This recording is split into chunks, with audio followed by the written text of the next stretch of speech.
local veterans to make a special trip to our nation's capital. There's still time for you or a loved one to sign up, and as News 13's Rusty Ray reports, if you go, you'll have some very special and positively Carolina company.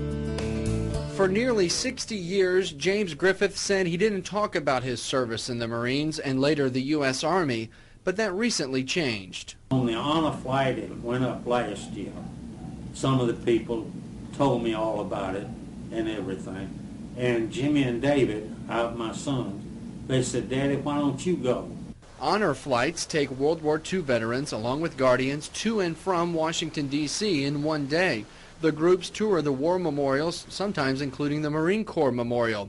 The Iwo Jima scene is iconic, and one Griffith knows very well. He was there, staring up at Mount Suribachi in February 1945. Our orders was take it, and they didn't say what to do. They said take it. On his way up, a young Griffith met this man who called himself Joe. He had cameras, but no rifle, and he said, "Can I go with you?" And I said, "Man, I'm going to the top up yonder." And he said, "That's where I want to go." Once at the top, Joe Rosenthal would take one of the most memorable photographs of all time. And it's signed, and of course it says Associated Press. He worked for the Associated Press. He died a couple of years ago.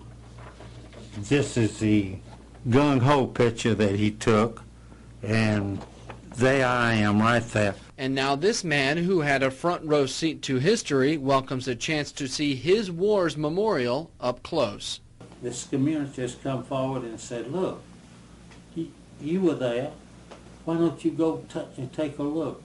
And they have decided they would like to do something for the vets, and I hope it doesn't stop.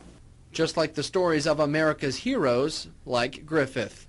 In North Myrtle Beach, Rusty Ray, News 13. True heroes indeed. There is still room left on the Wednesday, May 25th flight to D.C. The cost is free for veterans, but guardians need to pay. Honor flights go up and come back in the same day. The Honor flight looks for donations to make this trip happen. Find Rusty's story online at scnow.com for more information.